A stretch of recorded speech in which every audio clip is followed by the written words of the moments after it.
आज हम सब वीर बाल दिवस के उपलक्ष्य में बाबू शोभाराम राजकीय कला महाविद्यालय अलवर में इकट्ठे हुए हैं सभी लोग। ये एक बैच है। आज 26 दिसंबर है। तो पहले मैं आपको थोड़ा सा वीर बाल दिवस के बारे में बता दूं, उसके बाद हम एक निबंध लेखन प्रतियोगिता शुरू करेंगे। इसमें आपको इस दिवस के महत्व या इससे आपको क्या प्रेरणा मिलती है, ये सारी चीज़ें आपको इसमें लिखनी है। निबंध किस तरीके से लिखा जाता है, पहले भूमिका, प्रस्तावना वगैरह सारी चीज़ें दे करके आप अपने विचार आज के निबंध में लिखेंगे। गुरु गोविंद सिंह जी को आप जानते हो। ये बहुत बड़े एक योद्धा थे जिन्होंने न्याय के लिए संघर्ष किया आक्रांताओं के साथ। और जो लोग संघर्ष करते हैं वो लोग कभी भी अपने निजी स्वार्थ या अपने निजी लगाव या अपनी निजी महत्वाकांक्षाओं को परे रख करके और सर्वजन हिताय सर्वजन सुखाय, सबके व्यापक सुख के लिए वो संघर्ष करते हैं। तो गुरु गोविंद सिंह जी ने सैन्य क्षेत्र में बहुत संघर्ष किए। अपना जो उनका क्षेत्र था स्वयं का, उसमें बहुत सुधार किए। लोगों के लिए, देशवासियों के लिए उन्होंने वो लड़े। इन सब चीज़ों के बावजूद विदेशी सेनाओं ने उनका हौसला तोड़ने की बहुत कोशिश की। उनके 4 पुत्र शहीद हुए इन्हीं संघर्षों के कारण। न्याय के लिए लड़ाई के वजह से उनके जो 2 बड़े साहबजादे थे वो तो युद्ध के मैदान में शहीद हुए, और उनके जो 2 छोटे साहबजादे थे उनको दुश्मनों ने बेरहमी से दीवार में चिनवा दिया। और तब तक भी वो कभी झुके नहीं, उन्होंने माफ़ी नहीं मांगी, वो अपनी बात पर अडिग रहे। और ये एक विशेषता पाई जाती है कि जो परिवार न्याय के लिए संघर्ष करते हैं, सत्य के लिए संघर्ष करते हैं, उस परिवार में परिपाटी चलती है कि दुश्मन सेना उन्हें कितना भी झुकाने का, तोड़ने का, उनका हौसला समाप्त करने का प्रयास करते हैं, लेकिन वो झुकते नहीं हैं। और जो साहबजादों की मैं कहानी बता रहा हूँ, वो ये कहानी भी ये साबित करती है कि जो सत्य के आगे के लिए लड़ते हैं, संघर्ष करते हैं, न्याय के लिए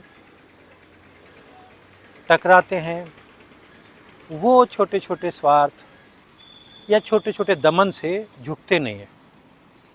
उनके कोई फ़र्क नहीं पड़ता, जीवन और मृत्यु का डर उन्हें नहीं सताता।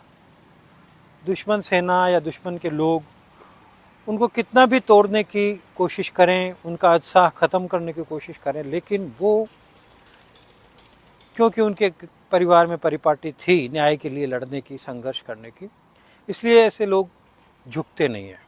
तो उन्होंने हंसते हंसते उन्होंने अपना प्राणोत्सर्ग किया, अपने प्राणों का बलिदान किया।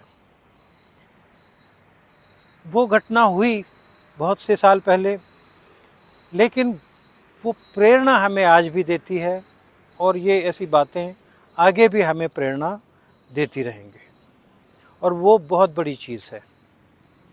किसी का त्याग आगे आने वाली पीढ़ियों को अगर प्रेरणा देता है, उत्साह बढ़ाता है, या सत्य के लिए लड़ने को प्रोत्साहित करता है, तो वो त्याग सार्थक हो जाता है।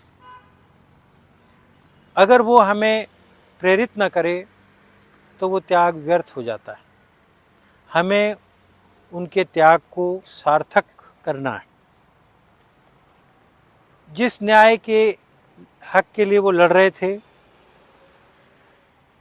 उसी तरह हमें भी न्याय के लिए ही संघर्ष करना है। कहीं भी असत्य, कहीं भी झूठ, कहीं भी फरेब हमें नज़र आए तो हमें उसके विरुद्ध खड़ा होना है। और ये बातें हमें आगे अपने साथियों, अपने दोस्तों या आगे की पीढ़ियों को भी आगे पास ऑन करनी है, आगे बढ़ानी है, आगे बतानी है कि संघर्ष से हमें बिल्कुल नहीं घबराना चाहिए, बिल्कुल पीछे नहीं हटना चाहिए। अगर जहाँ न्याय की बात आती है तो हमें डट करके कोशिश करनी चाहिए कि न्याय मिले, हमें भी मिले, हमारे साथियों को मिले, हमारे समाज राष्ट्र के लोगों को मिले या दुनिया के लोगों को मिले। तो चाहे किसी भी चीज़ के लिए लड़ाई हो, लोकतंत्र के लिए लड़ाई हो, समानता के लिए लड़ाई हो, कहीं भी लड़ाई हो, हमें वहाँ पहुँच करके संघर्ष करना चाहिए। हमें घबराना नहीं चाहिए कि हम ये खो देंगे, वो पालेंगे, क्योंकि लालच दिए जाते हैं। ठीक है, हमें लालच के सामने, लालच बहुत छोटी चीज़ है। जो लोग न्याय के लिए लड़ते हैं वो उनके लिए लालच वगैरह जैसी कोई चीज़ तो बहुत ही छोटी है, लेकिन वो जान के भी हमें परवाह नहीं करनी चाहिए। अगर बात न्याय की आती है, समानता की आती है, भाईचारे की आती है, कोई हमें तोड़ने की कोशिश करे, हमें टूटना नहीं चाहिए। हम सब एक हैं और ये हमें जो गुरुओं के जीवन से भी हमें बहुत शिक्षा मिलती है। उनके बच्चों ने, छोटे छोटे बच्चों ने तक संघर्ष किया, उससे हमें शिक्षा मिलती। हम तो बहुत मैच्योर हो रहे हैं, थोड़े दिनों में आप बहुत मैच्योर हो जाओगे, सक्षम हो जाओगे। तो आपको गुरुओं के जीवन से प्रेरणा लेकर के अपने जीवन में आगे बढ़ना चाहिए। ठीक है, अब हम आपको जो ये साहबजादों की कहानी है, इस कहानी से क्या प्रेरणा मिलती? ये कहानी नहीं है, सच्चाई है, लेकिन एक जो मैं बता रहा हूँ, ये सारा घटनाक्रम, इससे आपको क्या प्रेरणा मिलती है, इस पर हम एक निबंध प्रतियोगिता कर रहे हैं। निबंध प्रतियोगिता के बाद हम स्लोगन लेखन कि त्याग का महत्व, बलिदान का महत्व, सत्य के लिए लड़ाई का महत्व, ऐसे बिंदुओं पर आपको एक एक लाइन या दो दो लाइन मैक्सिमम आपको नारे लिखने हैं, स्लोगन लिखने हैं। जो अच्छे स्लोगन्स लिखेंगे हम उनको पुरस्कृत करेंगे। ठीक है ना।